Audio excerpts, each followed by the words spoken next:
and so much more. Roosevelt talked about the need to electrify America during that history. Well, how can you have access to being able to participate in everything? You don't have access to affordable internet. You don't have access to anyway. Don't get me going.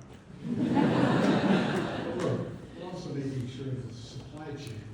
I don't think Americans heard much about supply chain before we kick off. But the supply chain starts in America. We can no longer, for the longest time, corporate America decided to export the jobs, the cheaper labor, and import the product. Well, not us. We changed that dynamic. For example, semiconductors. Those little computer chips fall on the tip of my little finger. You know, they power everything from our smartphones to automobiles to weapon systems. America invented those chips. We in the United States invented them.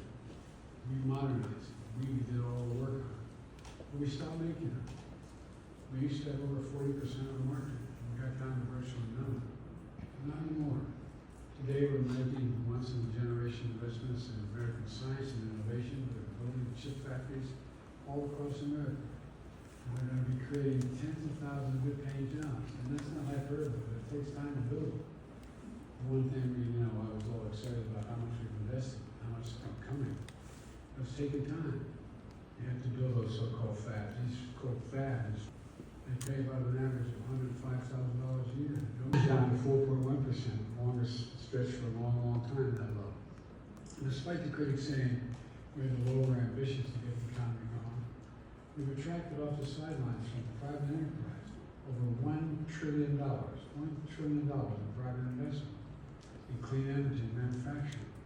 They're creating good paying jobs and building factories here in America where they belong. All this historic investment is happening in every part of the country. And I remember when we recall saying I'm the president for all Americans, no matter what they vote for. Well, keeping that commitment, the majority of the investments are actually in red states, not blue states, because they got hurt the most by the policies that are around. All those factories shutting down. How many times have you come from places where you had mom, my grandpa and grandma worked in that factory, my mom and dad worked there, I got moved on because there's no job, the factory's gone. They got hurt really badly. It takes away the soul of it.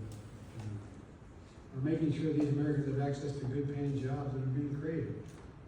Buy America has been the law of the land since the 30s, which hardly anybody knew, hardly anybody paid attention to. And Franklin Roosevelt was trying to make it fair for unions to be able to organize so the business couldn't just crush them until it started.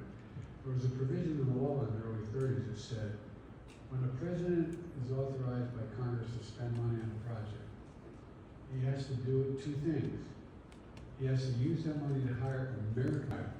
That includes supporting free community college programs so students and workers can train for good jobs without the burden of student debt. It also describes what he wants as workforce hubs, where we collaborate with local leaders, community colleges, unions, local businesses to train and connect Americans to good paying jobs.